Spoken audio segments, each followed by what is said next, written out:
हरी भरी पहाड़ियों से घिरे एक शांत गांव में एक लड़का रहता था जिसका नाम हसन था।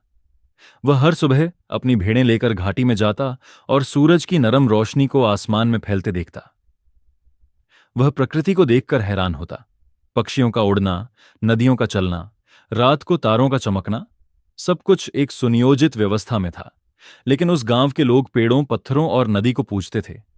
हसन के दिल में हमेशा यह सवाल उठता था कि क्या ये चीजें सचमुच उनकी दुआएं सुन सकती हैं? क्या इनमें शक्ति है? एक दिन पहाड़ी पर बैठा हसन अपनी भेड़ों को चरा रहा था कि एक बुजुर्ग मुसाफिर वहां आया। उसका चेहरा शांत और आंखें बेहद नर्म थीं। हसन ने उसे पानी दिया। बुजुर्ग ने मुस्कुराते हुए पूछा, बताओ हसन, ये पहाड़ किसने बनाए? हसन बोला, अल्लाह। आसमान, सूरज और चांद? हसन बोला, वह भी अल्लाह ने।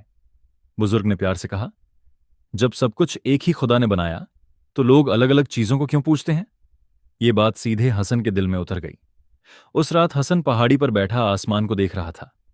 आसमान चमकते तारों से भरा था। चांद अपनी रोशनी बिखेर रहा था। हसन के दिल से आवाज आई, जिसने सब बनाया वही एक है, केवल वही पूजा के योग्य है। उसकी आंखों में आंसू भर आए और उसने कहा, ऐ अल्लाह, मैं सिर्फ तुझे मानता हूं। अगले दिन हसन ने गांव वालों को इकट्ठा किया और प्यार से कहा, हम उन चीजों को पूजते हैं जिन्हें अल्लाह ने बनाया है, जबकि पूजा उसी की होनी चाहिए जिसने सब कुछ बनाया।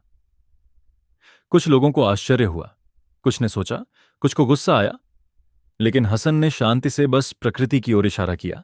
आसमान, हवा, पानी, देखो, इन सब में एक ही व्यवस्था है, एक ही शक्ति। धीरे धीरे लोगों के दिल बदलने लगे। उन्होंने महसूस किया कि पत्थर उनकी दुआ नहीं सुनते, पेड़ बारिश नहीं ला सकता, सिर्फ अल्लाह ही ताकत वाला है। कुछ दिनों बाद पूरा गांव इकट्ठा हुआ और गांव के बुजुर्ग ने कहा, हम सिर्फ अल्लाह की इबादत करेंगे, वही हमारा रब है। गांव में नमाज शुरू हुई। मस्जिद की आवाज साफ हवा में गूंजी, अल्लाहू अकबर, अल्लाह सबसे बड़ा है। हसन की आंखों में खुशी के आंसू थे। उसका दिल रोशनी से भर गया।